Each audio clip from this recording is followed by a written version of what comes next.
తల్లి బిడ్డను ఎంతో ప్రేమిస్తుంది.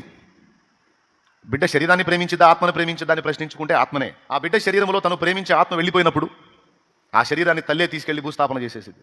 అదే నిన్నాడు ఆ శరీరాన్ని ముద్దాడింది, ఆ శరీరాన్ని ఎత్తుకుంది, ఆ శరీరాన్ని శుభ్రపరిచింది, అన్ని పనులు ఆ శరీరానికే చేసింది కదా అమ్మ. ఇంత ఊడిగం శరీరానికి చేసిందా ఆత్మగా చేసిందా? ఏందండి ఎవరికి సౌండ్ లేదు? శరీరానికే చేసింది. మరి ఇంతసేపు శరీరానికి చేసి ఆ జీవాత్మ బిడ్డలోంచి వెళ్ళిపోయిన తర్వాత ఆ శరీరాన్ని తీసుకెళ్లి మెట్లో పడేసిందండి. ఇంతకాలం ఆ శరీరానికి ఇంత పరిచర్య అమ్మ ఎందుకు చేసిందంటే, ఓ శరీరమా, నీలో నా కుమారుడు నివసించడానికి నువ్వు అనువుగా ఉన్నందున ఇదిగో నీకేది తక్కువ కాకుండా నేను ఆ శరీరంలో నుంచి జీవాత్మ వెళ్ళిపోయిన తర్వాత, ఓ శరీరమా, నీలో నుండి నా బిడ్డ యొక్క ఆత్మ వెళ్ళిపోయింది కనుక నువ్వు నా పనికి రావని తీసుకెళ్లి పడేసి. అంటే తల్లి ప్రేమ బిడ్డకి దక్కుతుంది. అది ఆత్మకు దక్కుతుందా శరీరానికి దక్కుతుందా అంటే ఆత్మకే. పేరు దేనికి? శరీరానికి, ఆత్మక? ఆత్మకే. ఆ జీవాత్మ వెళ్ళిపోతే దీని పేరు శవం. ఓకేనా? రైట్. ఆత్మయే జీవింపజేయుచున్నది కానీ శరీరము కేవలం నిష్ప్రయోజనం అన్నాడు ప్రభు. ఆడిస్తుందంతా ఆత్మేనమాట. మనలో ఉన్న చైతన్యం ఆత్మేనమాట. మరి ఆత్మ గురించి ఇంత స్పష్టంగా మనకు అర్థమవుతుంది. ఆత్మ ఎంత విలువైందో, ఎంత కీలకమైందో, ఎంత ప్రాముఖ్యమైందో మనకు అర్థమవుతుంది. మరి శరీరం చనిపోయిన తర్వాత ఈ ఆత్మ ఎక్కడికి పోతుంది? ఏమవుతుంది?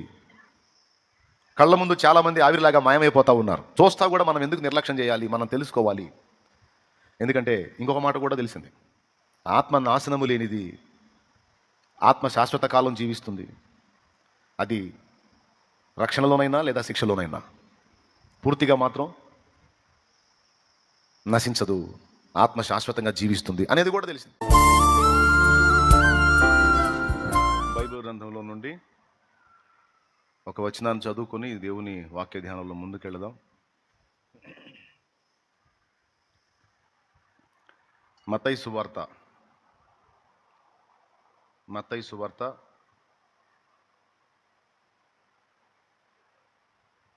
5వ అధ్యాయము 10వ వచనాన్ని చదువుకుందాం. నీతి నిమిత్తము హింసింపబడువారు ధన్యులు. నీతి నిమిత్తము హింసింపబడువారు ధన్యులు. పరలోక రాజ్యము వారిది. పరలోక రాజ్యము వారిది. ప్రభునందు ప్రియులారా, చదువుకున్నటువంటి వాక్య భాగంలో నీతి నిమిత్తము హింసింపబడువారు ధన్యులు, పరలోక రాజ్యము వారిది అన్నాడు. పరలోక రాజ్యము వారిది అనే మాట 2 సందర్భాల్లో ఇక్కడ ప్రస్తావించాడు. ఒకటి, ఆత్మ విషయమై దీనులైన వారు ధన్యులు, పరలోక రాజ్యము వారిదన్నాడు. రెండవది, నీతి నిమిత్తం హింసింపబడు వారు ధన్యులు, పరలోక రాజ్యం వారిది.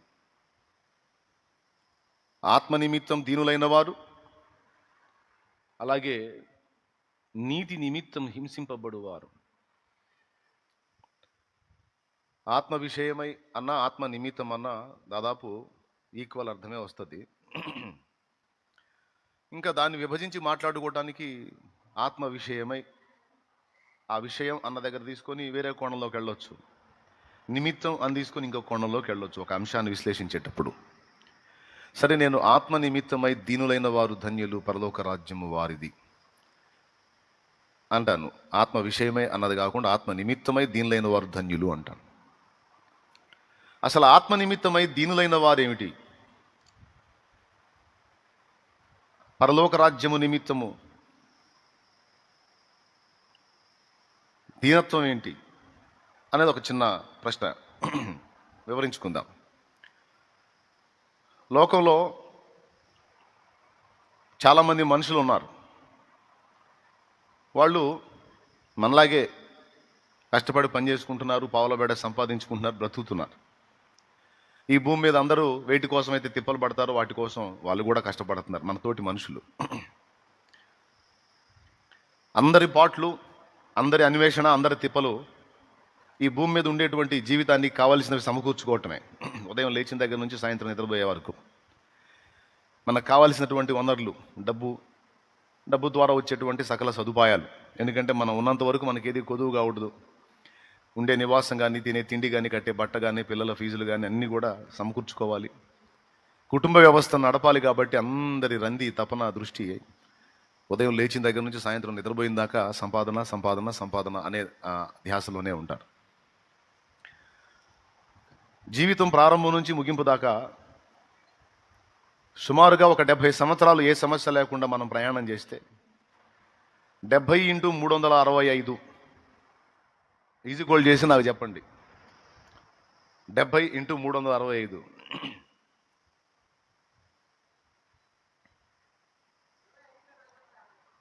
రైట్. 70 ఇంటూ 360, 70 ఇంటూ 360,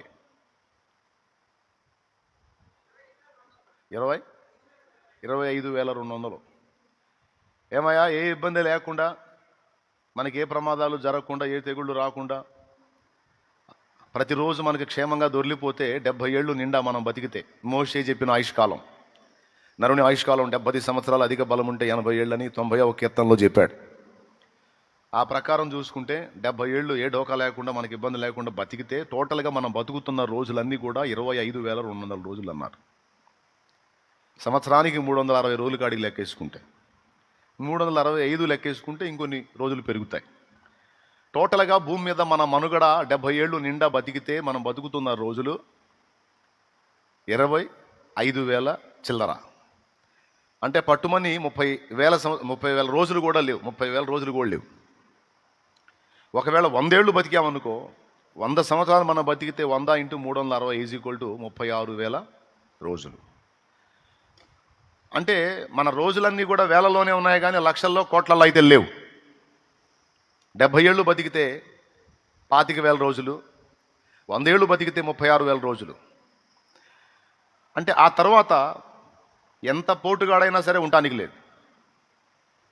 70 దాటిన దగ్గర, 70కి వచ్చేటప్పటికే దాదాపు సిస్టంలో ఎక్కడో చోట రిపేర్లు వస్తూ ఉంటాయి. ఏంటి, ఇక 70 దాటిన దగ్గర నుంచి ఎప్పుడు పిలుపు వచ్చిందో తెలియదు. టోటల్ లైఫ్ అది. చూస్తానే బాల్యం అయిపోయింది, చూస్తానే యవ్వనం అయిపోయింది, చూస్తానే పిల్లల్ని కానీ పిల్లల భవిష్యత్తును ఆలోచించే పరిస్థితి వచ్చింది. నల్లగా ఉన్న జుట్టు కాస్త తెల్లబారిపోయింది.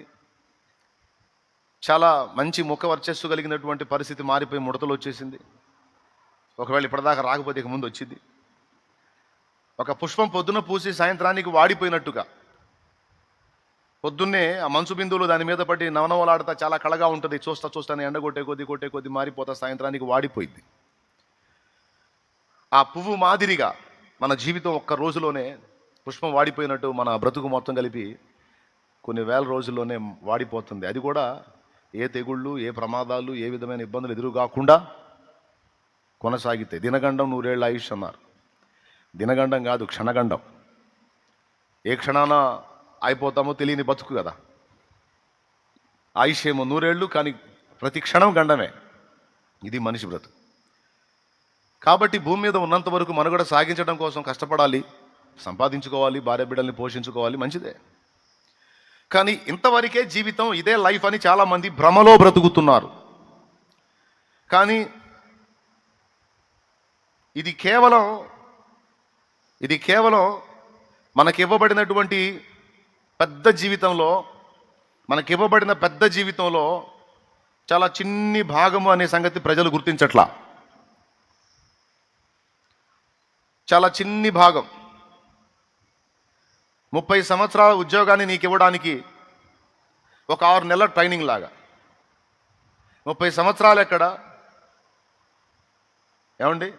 లేకపోతే 25 ఏళ్ళకి నీకు జాబ్ వచ్చిందంటే 35 ఏళ్ళ జాబ్ నువ్వు చేయడానికి ఒక 6 నెలలు నీకు ట్రైనింగ్ లాగా. 6 నెలలు ఎక్కడ, 35 సంవత్సరాలు ఎక్కడ? ఈ కొద్ది జీవితమే టోటల్ లైఫ్ మొత్తం, ఇంకా దీని తర్వాత ఏమీ లేదు అని లోకంలో చాలామంది అనుకుంటున్నారు. వాళ్ళ శరీరాన్ని గురించి, శరీర సంబంధమైన జీవితాన్ని గురించి వాళ్ళు ఆలోచిస్తున్నారు కానీ వాళ్ళ ఆత్మీయ స్థితిని గురించి, అరే మనం ఆత్మగా ఉన్నాం, ఎంత బతికినా ఒక ముగింపు అనేది ఉంది. నాకంటే చిన్నోళ్ళు వెళ్ళిపోయారు, నాకంటే పెద్దోళ్ళు వెళ్ళిపోయారు, నేను ఉన్నాను, నాకెప్పుడు పిలుపు వచ్చిందో తెలియదు, అసలు మనిషి ఎందుకు పుట్టాడు, ఎందుకు బతుకుతున్నాడు, చచ్చి ఎక్కడికి వెళ్తున్నాడు అన్న క్వశ్చన్స్ లేవు. కొద్దిమందికి ఆ ప్రశ్నలు వచ్చినాయి. వచ్చిన వాళ్ళు దాన్ని తెలుసుకోవడానికి దేవుణ్ణి వెతికారు, దైవాన్వేషణ చేశారు. అసలు మానవుడికి జీవితం ఎందుకు వచ్చింది, ఎవరిచ్చారు, ఎందుకు ఇలాగా ఇన్ని మలుపులు తిరుగుతుంది, చివరికి ఎందుకు ముగిస్తుంది, చనిపోయిన తర్వాత ఆత్మ ఎక్కడికి వెళ్తుంది, ఆత్మ అనేది ఒకటి ఉందా, ఉంటే అది ఎక్కడికి వెళ్తుంది, లేకపోతే మరణంతోనే ముగింప, ఇంకెంతకు మించి లైఫ్ ఏం లేదా అనే ప్రశ్న బహు కొద్ది మందికి వస్తుంది జనంలో. ఆ ప్రశ్న పుట్టినవాడు అన్వేషిస్తున్నాడు. అలా అన్వేషించిన వాళ్ళు దేవుణ్ణి కనుగొంటున్నారు, తెలుసుకుంటున్నారు. ఎందుకంటే వెదకుడి మీకు దొరుకును, అడుగుడి మీకు ఇయ్యబడును, తట్టుడి మీకు తీయబడును అన్నాడు కదా. నన్ను శ్రద్ధగా వెదుగువారు నన్ను కనుగొందురు అన్నాడు దేవుడు. నన్ను శ్రద్ధగా వెతుకువారు నన్ను కనుక్కుంటారు అన్నాడు. పరిస్థితులన్నీ బాగున్నప్పుడు ఈ ప్రశ్న రాకపోయినా, కనీసం కొన్నిసార్లు విషాదకరమైన పరిస్థితులు ఎదురైనప్పుడైనా మనిషికి ఇలాంటి ప్రశ్న రావాలి. ఒక దశలో నాకు రాలేదు, కానీ నా ఇంట్లో కూడా ఒక విషాదకరమైన సంఘటన జరిగినప్పుడు నాకు కూడా ఈ ప్రశ్న తారసిల్లింది. మా ఇంట్లో కూడా ఒక మరణం సంభవించినప్పుడు నాకు ఈ ప్రశ్న తలెత్తింది. అప్పటిదాకా మాలో ఒక్కతిగా ఉన్న మా సోదరి ఇంత చిన్న వయసులో, దాదాపు 27 సంవత్సరాల ప్రాయములో ఒక చిన్న ఇన్సిడెంట్తో కరెంట్ షాట్ కొట్టి క్షణంలో చనిపోయింది. ఇంకెప్పటికీ మళ్ళీ ఈ భూమి మీద నేను బతికున్నంత వరకు ఆమెను కలుసుకునే ఛాన్స్ లేదు. ఇప్పటిదాకా ఇంతవరకు మాతో ఇంత అనుబంధంగా ఉండి ఈ మనిషి ఎక్కడికి వెళ్ళింది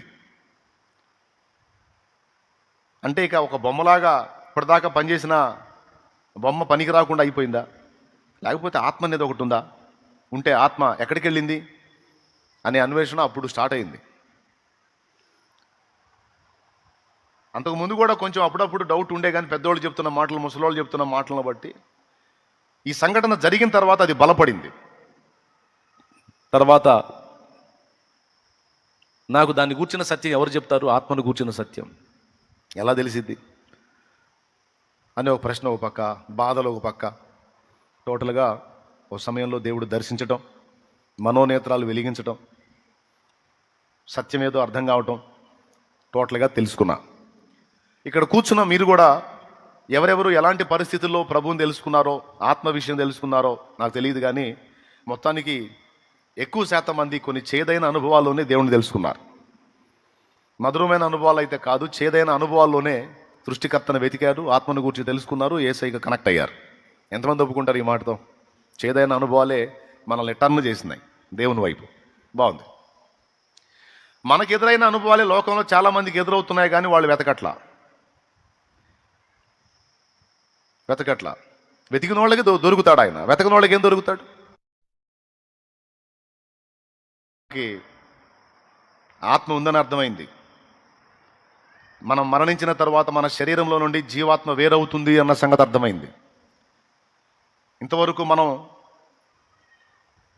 చేతనం కలిగి అన్ని పనులు చక్కబెట్టడానికి మన శరీరాన్ని ఆడించింది ఆ జీవాత్మేనన్న సంగతి మనకు అర్థమైంది.